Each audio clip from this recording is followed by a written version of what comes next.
जब अमेरिका से सड़ा हुआ पीएल लाल गेहूं आता था, जिसे अमेरिका में ना पशु भी नहीं खाते थे ना, वो भारत देश के लोगों के लिए आता था। ये लोग वापस से देश की वही स्थिति लाना चाहते हैं कि हम दूसरे मुल्कों से अनाज खरीदें। ये हेमा मालिनी वाला किसान नहीं है कि हेलीकॉप्टर से उतर कर आएगा और गेहूं काट के चला जाएगा। ये सड़क से और जमीन से जुड़ा किसान है। नेताओं के, मंत्रियों के बच्चों के हौसले इतने बुलंद हैं कि किसानों के ऊपर गाड़ी चढ़ा देते हैं। हर साल करोड़ों रुपए का हथियार खरीदा जाता है। जब उस हथियार का इस्तेमाल नहीं होता तो सरकार खरीदती क्यों है?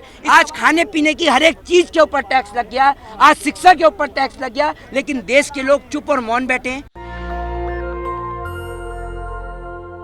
देखिए, मैं आपको एक चीज बता दूं, जनता रोड पर आ जाती है। एक बात आप मुझे बताइए, जनता तो अभी भी 20 रुपए किलो, 30 रुपए किलो ले रही है। जनता को 2 रुपए किलो, 3 रुपए किलो प्याज थोड़ी मिल रहा है, लेकिन किसान से क्यों लिया जा रहा है? इस किसान का शोषण हो रहा है, आपको पता नहीं है। ये किसान जो है ना, अगर किसान ने खेत में अनाज पैदा करना बंद कर दिया ना, तो आप भूखे मर जाएंगे। आप वो दिन भूल गए जब अमेरिका से सड़ा हुआ पीएल लाल गेहूं आता था, जिसे अमेरिका में ना पशु भी नहीं खाते थे ना, वो भारत देश के लोगों के लिए आता था। फिर लाल बहादुर शास्त्री ने नारा दिया, जय जवान जय किसान का नारा। फिर हमने अपने देश में अनाज पैदा किया, तब जाके हमारे देश में आज अनाज पैदा होता है। ये लोग वापस से देश की वही स्थिति लाना चाहते हैं कि हम दूसरे मुल्कों से अनाज खरीदें और वापस से दूसरे मुल्क के गुलाम हो जाएं। मैं आपको बता दूं, आपके पास इतनी अच्छी टेक्नोलॉजी नहीं है कि इधर आपने, जो लोग कहते हैं ना किसान को कि आतंकवादी है, खालिस्तानी है, मैं उनके लिए बता देना चाहता हूँ, आपके पास इतनी टेक्नोलॉजी नहीं है कि आपने इधर से कंप्यूटर पर रोटी सर्च किया और उधर से प्रिंटर से रोटी निकल कर आ गई। इतनी टेक्नोलॉजी नहीं लेके बैठे आप। उसके लिए खेत में पहले गेहूं पैदा करना पड़ता है और उसके बाद आटा बनता है, फिर रोटी बनती है। अगर ये किसान जो है ना अनाज उगाना बंद कर देगा ना, आपको आटे, दाम, चीनी के भाव पता चल जाएंगे। चुनाव से पहले किसान को क्यों याद आ जाता है कि सारी चीजें? भैया कहाँ चुनाव है? चुनाव तो 2024 में चुनाव है, तो अभी तो 2023 चल रहा है। कह रहे हैं कि आंदोलन की तैयारी शुरू हो। अरे भाई साहब, इन पे मुकदमे हटा दो, आप इन पे मुकदमे हटा दो, इनकी फसल का सही दाम दे दो, ये अपने घर चला जाएगा। इसको शौक थोड़ी है कि पंजाब से, हरियाणा से, बिहार से, जगह जगह से अपने घर परिवार को छोड़कर आए। इनको शौक थोड़ी चढ़ा है कोई, इनको फसल का सही दाम मिले। नहीं, जब से बीजेपी सरकार आई है, जब से किसान ही भड़क रहा, सड़क पर पड़ा। आंदोलन तो जब से ही हो रहे हैं। मंत्री ने आज कहा है कि आंदोलन करो, आंदोलन कर लो आप। हाँ, इनको तो कोई फर्क पड़ता ही नहीं है। नहीं, मैं बताता हूँ, आंदोलन कर लो, इनको तो कोई फर्क पड़ता नहीं है, क्योंकि इनको तो पता है कि किसान से इनको कोई फर्क पड़ेगा नहीं। ये तो एक बार फिर देश में हिंदू मुसलमान का एजेंडा चला देंगे और वोट बटोर के ले जाएंगे। ईवीएम भी फिक्स कर रखी है इन्होंने कहीं ना कहीं, मुझे तो ऐसा ही लगता है। तभी तो इनको इतने, इनके नेताओं के इतने हौसले बुलंद हैं, तभी तो कह रहे हैं कि आंदोलन। अहंकार देखो। देखिए, मैं आपको बता दूं, अहंकार तो रावण, कौरव और कंस का नहीं बचा, तो इन लोगों की तो औकात क्या है? ठीक है ना, ये ध्यान रखिएगा।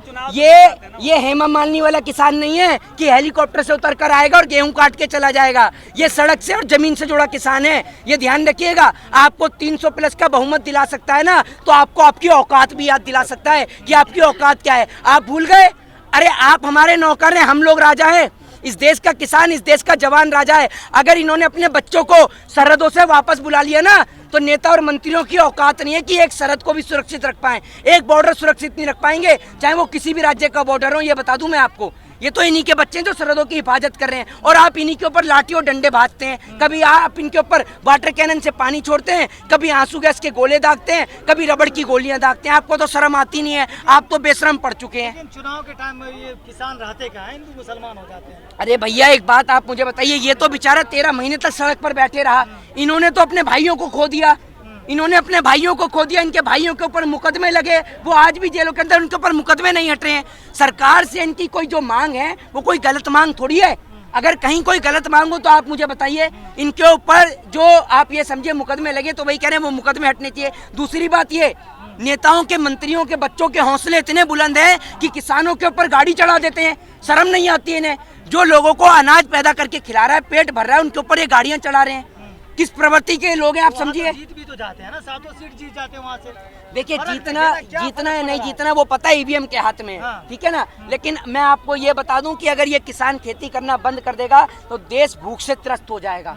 ये बात आप याद रखिएगा। तो आप जो किसान को जो आज आप सड़क पे बिठा देना, अगर ये आंदोलन वापस से बैठ गया ना, तो अब की बार याद रखिएगा कि सत्ता का परिवर्तन करके ही उठेगा। फिर आप चाहे इसको राजनीति से जोड़ें, चाहे किसी से भी जोड़ें। लेकिन इनकी पहचान तो विदेशों में प्रधानमंत्री ही बढ़ा रहे हैं ना जी।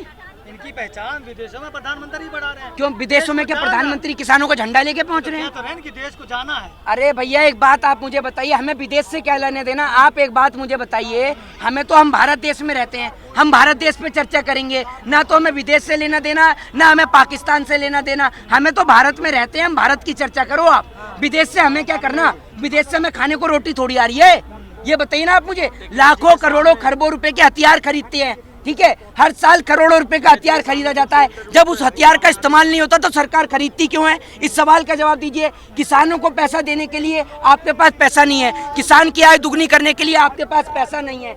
आज आपने सरकार का खुद का डाटा है कि 80 करोड़ लोगों को जनता को जो है मुफ्त में राशन बांटा जाता है। जब 80 करोड़ लोगों को देश की सरकार मुफ्त में राशन बांटती है तो राशन पकेगा भी तो किसी तरीके से, पकेगा कैसे? सिलेंडर तो आपने 1100 प्लस का कर दिया। एक बात आप मुझे बताइए, आज तो मैं देश के लोगों के ऊपर मुझे शर्म आती है कि देश के लोगों को पता नहीं हो क्या गया।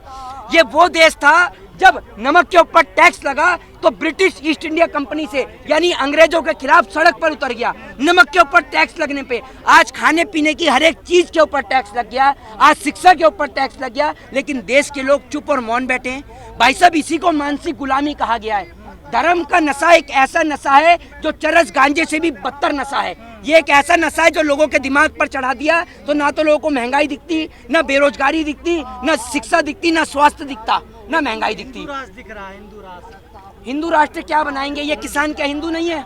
ये आप मुझे बताइए। हिंदू से भी बड़ी नागरिकता इनके पास है, भारत देश की पहचान, भारत देश के तिरंगे की पहचान। आप इस किसान को आज आप वापस से सड़क पर उतार रहे हैं, आपको शर्म आनी चाहिए और आपको कहीं डूब के मर जाना चाहिए। जय हिंद, जय भारत, वंदे मातरम। नेशनल दस्तक की आपसे गुजारिश है कि अगर इसको बचाना चाहते हैं तो नेशनल दस्तक को सब्सक्राइब करने के लिए रेड कलर के सब्सक्राइब बटन को दबाएं, फिर बेल आइकन की घंटी दबाएं। नेशनल दस्तक को बचाने के लिए बहुत जरूरी है कि हर खबर को शेयर करें, लाइक करें, कमेंट जरूर करें।